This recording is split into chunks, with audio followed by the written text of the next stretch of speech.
үзье. Одоо ч ойлгомжтой болохын тулд яг энэ түрүүний Орос сайт руугаа дахиад орж байна. Энэ бол хар тамгатай машин.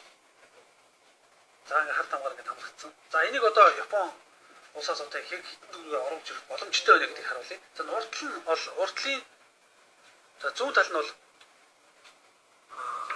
явцсан үргэлжлэсэн эвдэрсэн байгаа юм байна. За яг энэ хитэн дүүргийн үнэ ашиг нь 9000 йен.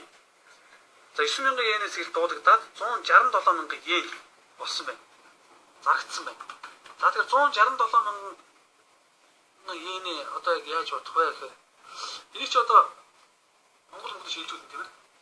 Энэ машин өөрөө одоо 167,000 йенээр зарагдсан байлаа. Тухайн яг Японд энэ машинтай холбогдоод гарах зардал гэдэг тэгэхээр их өндөрөөр бодъё л да яг энэ 60,000 йен бол төлөгдөн энэ машины тийм ээ өөрөөр нь дотоодын тээвэрлэлт тийм ээ цэвэрлэгээ гэдэг юм ажилт бэхэлгээнээр зардал гэдэг. Энэ одоо өнөөдрийн ханшиг буюу 1660 байлаа гэдэг Монгол төгрөгөөр 3,768,200 төгрөг байна. Энэ үнээс чи ерөөсөө яхан гэхээр энэ дээр нөр дээр нэг тээвэр төлөвлөн тийм ээ тухайн машин дээр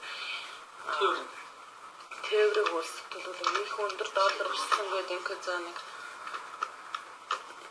янасаа 500 орлоо гэдэг. Энэ дээр энэний татвар бол одоо тийм их багаар явна шүү дээ.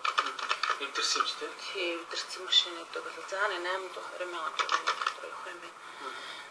Тэгээд саяны энэ машин бол өөрийнх нь өртөний максимумаар бодох юм байна л да 6 сая 88,000 төгрөг хоёрцоо. Тэгээд яг Монголд орж ирэх юм тийм. Тийм. Монгол төрийн бодлого ард иргэдэд улам олуулаа болох зорилгыг тавьж байгаа гэж рекламдах дуртай.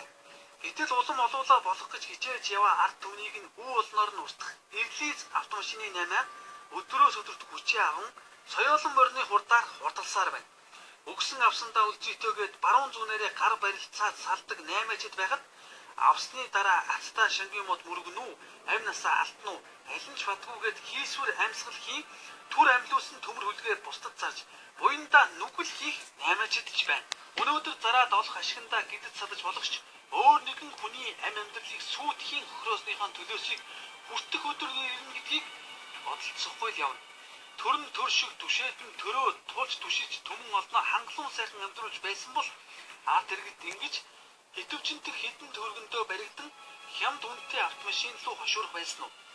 Автозамын ослоор амиа алдах хүмүүс гамшигын хэмжээнд хүрлээ гэдгийг цагдаагийн байгуулагч хэлдэг, сайд дарга нарч хэлдэг. Үргэлжлээ одоо үргэлж ачаал тэгэл аваа явдаг л та.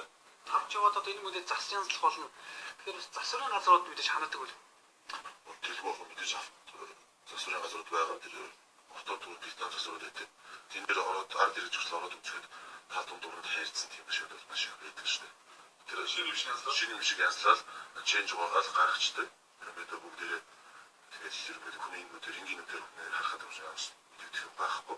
Японоос унтсан машинууд оруулж засаад янзлуулах болох уу? 이제 반 우창 마치는 무르고 간다 운창 마치는 간다 무르고 마치는 왔더니 이제 손도 ямар ч асуудал юм те?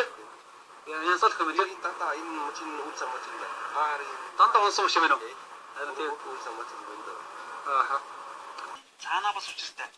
Хоёр идэхгүй, хоосон хонохгүй, хүнд муугаа үзүүлэхгүй гэж хэрэмтэй хичээн ажил төрөл амин хувьтай автомашин хөлөглөн хүн шиг амьдрахыг л иргэд хүссэн хэрэг. Гэтэл нөгөө шатхуун баг зарцуулдаг гэж авсан автомашинууд нь замынхаа дундаа тараа таниулж, эд мөнгө хэмнэх биш эд хөрөнгөөр хохироожуулж хуурлаа. Хэврэгтэн гэж ихтэйхэн хүмүүс лаазгаж хошилно.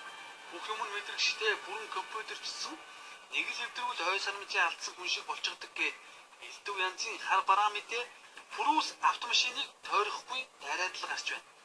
Бидний юу гэдээс дэлхийн талыг морин дэлдээр туулж байсан бол 21-р зуунд ихэнх хэрэгт Пүрүүс автомашинаар хот хөдөөгийн замд тоос татуулан давхдаг болж. Тэгээд зогсохгүй хөдөөгийн зарим малчин иргэд хон ямаагаан Пүрүүс автомашинаар хариулж байхдаа таардаг болчихсон байна үлээ. Хямд машин хэрэглээд байгаа иргэдийг гурвдах хэсэнгүй хямд юм болгоныг сонгохоосоор галчгүй болгож байдаг. Төрийн бодлогыг энд шүүмжлэн хэлэхгүй өнгөрч болохгүй. Баян ядуу хоёр айлаар ярил Япон гэгч баян айлын хүүхдүүдийн эдэлж хэрэглээд голоод хайсан муу хувцсыг ивэдээ зайлуулгээд Монгол хэмээх айлын хүүхдүүд рүү өгч гэж байгаатай утга нэгэн санагдаж байна. Баян айл бүхний